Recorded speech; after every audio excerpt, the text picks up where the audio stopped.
Pemirsa meski gagal juara, Timnas Garuda menjadi salah satu tim produktif di Piala AFF 2020. Dan berikut gol indah yang tercipta dari kaki Witan Sulaiman dan kawan-kawan sepanjang gelaran AFF 2020.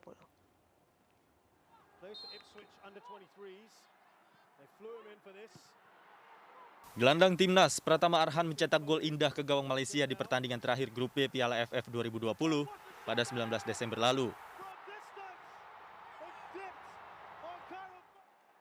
Menerima umpan dari Irfan Jaya, Arhan mengontrol bola sebelum kemudian melepaskan tembakan menukik dari luar kotak penalti yang langsung menghujam gawang Malaysia. Gol Arhan langsung mendapat pujian masyarakat Indonesia. Striker Ramai Rumakik juga mencetak gol indah saat skuad Garuda melibas Kamboja di penyisian Grup B Piala AFF 2020 pada 9 Desember lalu. Menerima umpan Ricky Kambuaya, Rumakik melepaskan tembakan melengkung ke sisi tiang jauh yang tak bisa dijangkau kiper Kamboja, Hul Kim Hui.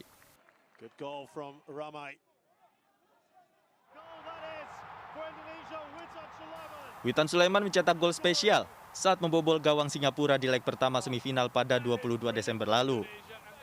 Berawal dari skema serangan balik, Asnawi Mangkualam melakukan umpan 1-2 dengan Witan. Asnawi lalu memberikan umpan tarik ke Witan dan diselesaikan dengan tembakan mendatar.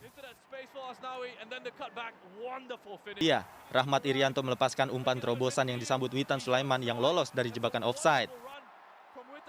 Dengan sekali sentuhan, Witan kemudian memberi umpan silang yang diselesaikan dengan apik oleh Irfan Jaya. Timnas sendiri akhirnya menang telak 4-1 di laga ini.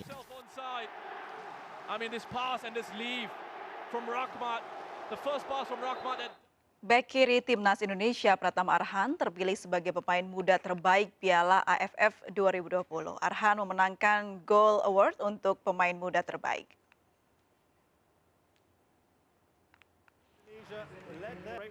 Pratama Arhan mengalahkan kedua rekannya yang juga masuk nominasi, yakni Witan Sulaiman dan Alfeandra Dewangga. Arhan mendapat penilaian tertinggi dengan 60.122 suara, diikuti Witan dan Dewangga di posisi kedua serta ketiga. Pemain berusia 20 tahun menjadi penyelamat Timnas Indonesia saat menghadapi Singapura di leg kedua semifinal Piala AFF 2020. Saat Timnas Indonesia tertinggal 1-2, Pratama Arhan mencetak gol di menit 87 dan sekaligus memaksa skor berubah menjadi 2-2.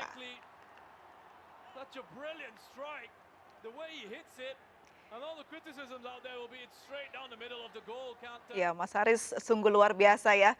Perjuangan dari Timnas Indonesia ini di leg kedua ini mengharukan sekali tapi sekaligus membanggakan apalagi prestasi-prestasi yang diraih meski kita gagal meraih juara AFF 2020. Tapi yang menarik adalah jangankan orang lain begitu ataupun media-media yang beranggapan ada apa Indonesia di leg pertama, apakah Sintayong kurang bisa tepat menempatkan pemainnya di leg pertama. Sintayong pun merasa menyesalkan sekali di leg pertama harus ketinggalan 0-4. Ya memang kalau kita lihat Indonesia kaget ya sebetulnya di menit awal sudah kebobolan cepat di menit kedua. Tapi dan ada blunder ya yang dilakukan Sintayong sehingga inilah yang membuat kita banyak kali kebobolan di leg pertama lalu ya. Sehingga dari situ Sintayong belajar bagaimana caranya untuk bisa lebih membuat tim ini seimbang antara menyerang dan defense ya. Dan hasilnya luar biasa di leg kedua kita bisa tampil seimbang, cukup seimbang ya, paling tidak lebih baik ketimbang saat kita main di leg pertama. Ya inilah proses ya. Harus ada proses seperti ini yang dijalani. Memang pahit, tapi paling tidak dengan proses ini mudah-mudahan ke depannya Sintayong akan lebih mengenal karakter para pemainnya lebih dalam lagi, kemudian lebih mengenal karakter lawan-lawannya lebih bagus lagi. Baik, seberapa penting sih Mas Haris sebenarnya jam terbang baik dari pelatih maupun juga tim sendiri untuk bisa bermain bersama-sama memperbanyak kesempatan untuk bisa bertanding apapun itu mekanismenya atau tipsnya? Iya, kalau saya pikir ini sangat penting sekali ya. Sebuah timnas ini agak sulit ya untuk dicari chemistry-nya karena mereka bertemunya kan bisa dikatakan kalau mendekati turnamen. Beda dengan klub. Kalau klub ini setiap hari bertemu, setiap hari berkumpul. timnas kala ada turnamen baru dipanggil, berkumpul, dan tentu setiap pemain beda-beda kualitas fisiknya, kualitas stamina-nya, karena treatmentnya kan beda-beda tuh di Jadi setiap klub. chemistry juga harus diperlukan ya, Mas Haris, untuk bisa menguatkan tim. Pasti Thailand memang persiapan mereka untuk ke turnamen ini tidak sematang Indonesia, tapi mereka ini punya pelatih yang memang pelatih baru bulan Juni lalu menangani timnas, tapi Alexander Polking ini bukan orang baru di sepak bola Thailand. Dia sudah ada 2012 dari sana, mungkin sebagai pelatih klub ya, artinya sudah sangat mengenal karakter pemain-pemain Thailand. Sementara kalau kita lihat kan Sintayong ini baru 2017, baru belum lama ya, baru 2019 dia direkrut, dan tentu dia butuh waktu untuk lebih mengenal sepak bola Indonesia, dan juga pemain ini baru 4 bulan berkumpul. Sementara Thailand sudah bertahun-tahun.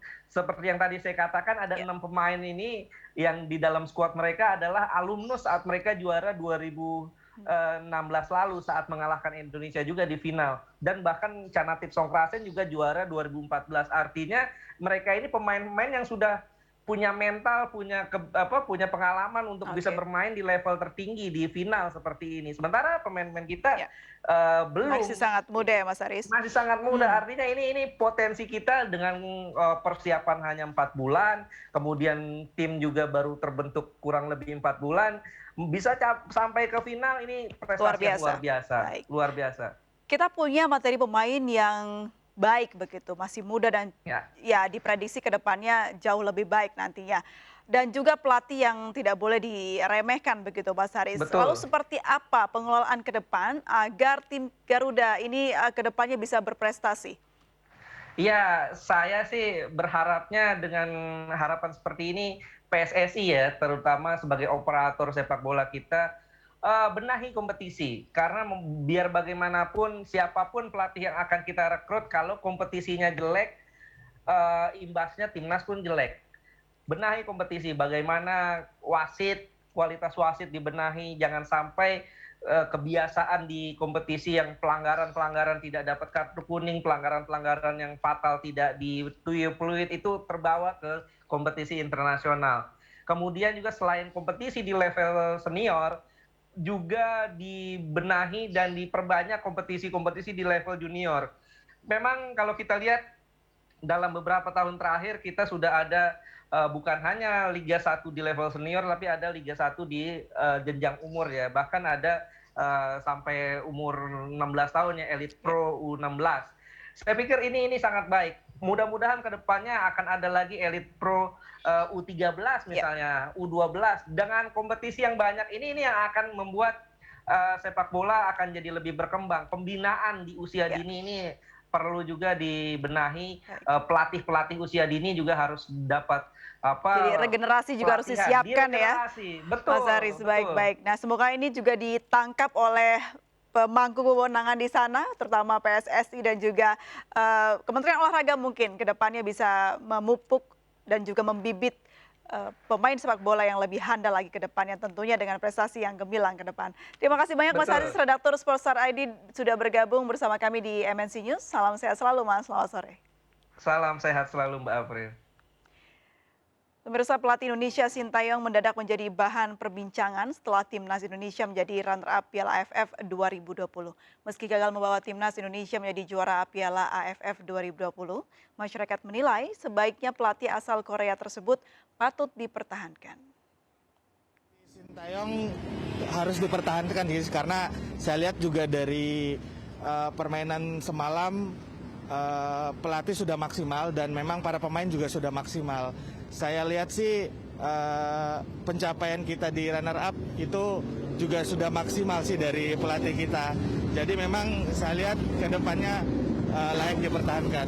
Menurut saya sih setuju-setuju saja karena pasti Sintayong juga bisa meningkatkan kembali kualitas cara melatihnya. Untuk timnas yang sekarang dengan pelatih Sintayong sudah banyak kemajuan dengan taktik-taktik barunya. Hanya saja mungkin butuh waktu yang butuh proses lah katanya. Nggak instan untuk pelatihan Sintayong sekarang cukup dipertahankan ya harusnya. Karena kan Sintayong sekarang ngelatih pemain-pemain muda. dan pemain-pemain baru notabene-nya. Buktinya pemain Indonesia bisa mengimbangin permainan Thailand tadi babak pertama. Dan menurut gua harus diperpanjang sih, dan jangan diganti dengan pelatih yang lain. Sintayong tuh udah bagus ngelatihnya, soalnya dia tuh ngembangin pemain-pemain muda di Indonesia, terus juga bikin taktik baru dan strategi bola sekarang sih, kalau menurut gue strategi permainan cepat lah. Ya, Pemirsa, kami akan segera kembali usai jeda berikut, tetaplah di MNC News Now.